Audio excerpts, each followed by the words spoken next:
আমরা দেখলাম যে এখন কোটা বিরোধী আন্দোলন আবার গড়ে তোলার চেষ্টা হচ্ছে। কোটা বিরোধী আন্দোলন করতেছে, তাতে কি হয়েছে? তুমি কথা বেশি বলো, কথা বেশি বলার লোক আমার পছন্দ না। ছেলেমেয়েরা লেখাপড়া বাদ দিয়ে এখন কোটা বিরোধী আন্দোলন করে, সেখানে মেয়েরাও করে। আরে ভাই, একটা দেশের নাগরিক হিসাবে ছেলে মেয়ে সমান অধিকার থাকতে পারে যদি, তাহলে কেন ছেলে মেয়ে কোটা আন্দোলন করবে না? নিঃসন্দেহে তুই ঠিক কথা বলেছিস। কোটা দিয়ে দিচ্ছে 57%, তাহলে বাকি থাকে হচ্ছে 44%। 44% মেয়েরা দিয়ে মানুষ চাকরি করবে, আর বাকি যেগুলো থাকবে সেই মেয়েরাগুলোকে বিক্রি করে খাবে, বাল বিক্রি করে খাবে নাকি? আজকে আন্দোলনের নামে যেটা আবার করা হচ্ছে, পড়াশোনার সময় নষ্ট করা। কি আন্দোলনের নামে পড়াশোনার সময় নষ্ট হচ্ছে?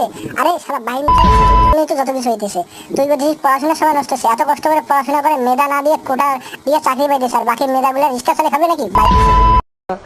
এটারও কোনো যৌক্তিকতা আছে বলে আমি মনে করি। যৌক্তিকতা তোর কাছে থাকবে না। যারা কষ্ট করে পড়াশোনা করে চাকরি পায় না, চাকরি না পায়, পরিবারের যখন ভরণ পোষণের দায়িত্ব পালন করতে পারে না, যখন একটা মরার মতো অবস্থা থাকে, তখন সে বোঝে